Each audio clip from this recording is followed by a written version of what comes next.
ಸಮಸ್ತ ಕೇಳುಗರಿಗೆ ಓದುವ ಪ್ರೀತಿಗಾಗಿ ಯೂಟ್ಯೂಬ್ ಚಾನಲ್ಗೆ ಸ್ವಾಗತ. ನಾನು ನಿಮ್ಮ ಪ್ರತಿಮಾ.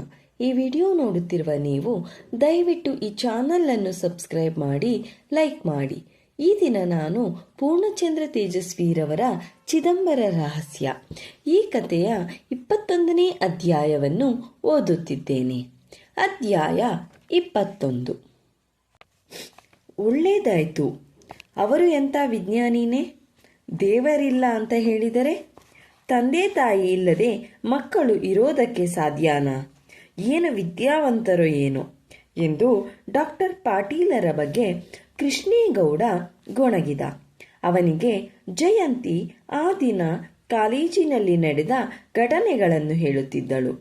ಉದ್ಭವ ವೆಂಕಟೇಶ್ವರ ಸ್ವಾಮಿ ಭಕ್ತ ಸಮುದಾಯಕ್ಕೆ ಸೇರಿದ ಕೃಷ್ಣೇಗೌಡನಿಗೆ ಪಾಟೀಲರು ದೇವಸ್ಥಾನದ ಮೈಕಿನ ಕಿರುಚಾಟಕ್ಕೆ ವಿರೋಧಿಗಳಾಗಿದ್ದಾರೆಂದು ತಿಳಿದು ಕೋಪವಿತ್ತು. ಜಯಂತಿ ಏನನ್ನು ಕೃಷ್ಣೇಗೌಡನಿಗೆ ಹೇಳುತ್ತಲೇ ಇದ್ದಳು. ಆದರೆ ಕೃಷ್ಣೇಗೌಡನಿಗೆ ತಲೆಯೊಳಗಡೆ ಓಡುತ್ತಿದ್ದುದು ಬೇರೆಯೇ. ಇದ್ಯಾಕೋ ಮನುಷ್ಯ ಕೆಲಸ ಕಂಡಂಗೆ ಕಾಣ್ತಿಲ್ಲ ಎಂದು ಚೀಂಕ್ರ ಕಲ್ಲು ಬೀಳುವುದರ ಬಗ್ಗೆ ಹೇಳಿದ್ದು ನೋಡಿ ಅವನು ಕಂಗಾಲಾಗಿದ್ದ. ಯಾಕೆಂದರೆ ಎಂಥ ವೈರಿಯನ್ನಾದರೂ ಎದುರಿಸಬಹುದು. ಆ ದೆವ್ವ ಪಿಶಾಚಿಗಳಂಥ ಅದೃಶ್ಯ ವೈರಿಗಳನ್ನು ಹೇಗೆ ಎದುರಿಸುವುದು?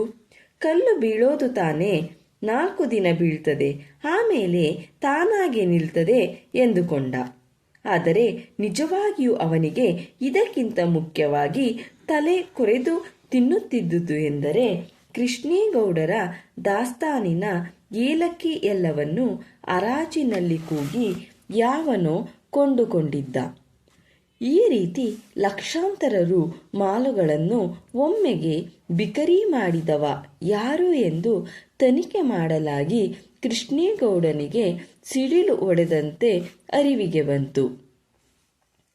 ಆತ ಸುಲೇಮಾನ್ ಯೂಸಫ್ ಬೇರಿ ಕಡೆಯವನು ಎಂದು. ಸುಲೇಮಾನ್ ಯೂಸಫ್ ಬೇರಿ ಕೆಸರೂರಿಗೆ ಆಗಮಿಸಿದ್ದು ಒಣಮೀನು ಮಾರಾಟ ಮಾಡಲು. ಆತ ಕೆಲವೇ ವರ್ಷಗಳಲ್ಲಿ ಕೆಸರೂರಿನ ಕೋಟ್ಯಾಧಿಪತಿಯಾಗಿದ್ದು ಮಾತ್ರ ಯಾರಿಗೂ ತಿಳಿಯದ ಸಂಗತಿಯಾಗಿತ್ತು. ಕೆಲವರು ಆತ ಮಾರಾಟಕ್ಕೆ ತಂದ ಒಣಮೀನಿನ ಚೀಲದಲ್ಲಿ ಒಮ್ಮೆ ಕಳ್ಳ ಸಾಗಾಣಿಕೆದಾರರ ಚಿನ್ನದ ಗಟ್ಟಿಗಳು ದಾರಿ ತಪ್ಪಿ ಬಂದು ಬಿಟ್ಟಿತ್ತೆಂದು, ಅಂದಿನಿಂದ ಸುಲೇಮಾನ್ ಯೂಸಫ್ ಬೇರಿಯು ನಸೀಬು ಬದಲಾಗಿ ಹೋಯ್ತೆಂದು ಹೇಳುತ್ತಿದ್ದರು. ಮತ್ತೆ ಕೆಲವರು ಇವನು ಕೊಯಮತ್ತೂರಿನಿಂದ ನೋಟ್ ಪ್ರಿಂಟ್ ಮಾಡುವವರನ್ನು ಕರೆಸಿ ಅವರಿಂದ ಲಕ್ಷ ನೋಟ್ ಪ್ರಿಂಟ್ ಮಾಡಿಸಿ ಆಮೇಲೆ ಅವರು ಮೂವರನ್ನು ಮುಗಿಸಿದನೆಂದು ಮಾತನಾಡುತ್ತಿದ್ದರು. ಹೀಗೆ ಹೊಟ್ಟಿನಲ್ಲಿ ತಕ್ಷಣದ ಶ್ರೀಮಂತಿಕೆಗೆ ಯಾವ ಕ್ಷಿಪ್ರ ಮಾರ್ಗಗಳಿವೆ ಎಂದು ತಮ್ಮ ಕಲ್ಪನೆಗೆ ಹೊಳೆಯುತ್ತಿತ್ತೋ ಅವನ್ನೆಲ್ಲ ಸುಲೇಮಾನ್ ಬೇರಿಗೆ ಆರೋಪಿಸಿ ಮಾತನಾಡುತ್ತಿದ್ದರು. ಸುಲೇಮಾನ್ ಬೇರಿ ಬಳಿ 3 ಹಡಗುಗಳಿದ್ದವು. ಅರಬ್ ದೇಶಗಳೊಂದಿಗೆ ಆತ ರಫ್ತು ವ್ಯಾಪಾರ ನಡೆಸುತ್ತಿದ್ದ. ಅಲ್ಲಿಂದ ಖರ್ಜೂರವನ್ನು ಭಾರತಕ್ಕೆ ಸಾಗಿಸಿ ಇಲ್ಲಿಂದ ಹುಣಸೆ ಹಣ್ಣು ಇತ್ಯಾದಿಗಳನ್ನು ರಫ್ತು ಮಾಡುತ್ತಿದ್ದ. ಇದರೊಂದಿಗೆ ಏಲಕ್ಕಿ ಮುಂತಾದವುಗಳ ಕಳ್ಳ ಸಾಗಾಣಿಕೆಯನ್ನು ನಡೆಸುತ್ತಿದ್ದ. ಅವನ ಈಚಿನ ಹೊಸ ವ್ಯಾಪಾರ ಎಂದರೆ ಕೆಸರೂರಿನಲ್ಲಿ ಒಂದು ಏಲಕ್ಕಿ ಮಂಡಿ ತೆರೆದು ಅವನೇ ಕೊಂಡು ನೇರ ರಫ್ತು ವ್ಯಾಪಾರಕ್ಕೆ ಇಳಿಯುವುದು. ಅದಕ್ಕಾಗಿ ಕೆಸರೂರಿನಲ್ಲಿ ಕಕ್ಕುಂಜಿ ಬೇರಿ ಮಳಿಗೆಯನ್ನು ಕೊಂಡು ಮಲಬಾರ್ ಏಲಕ್ಕಿ ಮಂಡಿ ತೆರೆಯುವ ಹವಣಿಕೆಯಲ್ಲಿದ್ದ. ಇದೇ ನಿಜವಾಗಿಯೂ ಕೃಷ್ಣೇಗೌಡನಿಗೆ ತಲೆ ತಿನ್ನುತ್ತಿದ್ದುದು. ಏಕೆಂದರೆ ಆತನಿಗೆ ಸುಲೇಮಾನ್ ಬೇರಿ ಜೊತೆ ಪೈಪೋಟಿ ನಡೆಸುವುದು ಸಾಧ್ಯವಿರಲಿಲ್ಲ. ಇನ್ನೊಂದು ಕೃಷ್ಣೇಗೌಡನಿಗಿದ್ದ ಪ್ರತಿಕೂಲ ಪರಿಸ್ಥಿತಿ ಎಂದರೆ ಏಲಕ್ಕಿ ಚಿಲ್ಲರೆ ವ್ಯಾಪಾರವೆಲ್ಲ 100ಕ್ಕೆ 100ರಷ್ಟು ಬೇರೆಗಳೇ ನಡೆಸುತ್ತಿದ್ದರು. ಈಗ ಸುಲೇಮಾನ್ ಬೇರಿ ಮಂಡಿ ತೆರೆದೊಡನೆ ಈ ವಾಣಿಜ್ಯ ಮಾರ್ಗಗಳೆಲ್ಲ ನೇರವಾಗಿ ಅವನ ಮಂಡಿಯ ಮಾರ್ಗವನ್ನೇ ಹಿಡಿಯುತ್ತವೆ.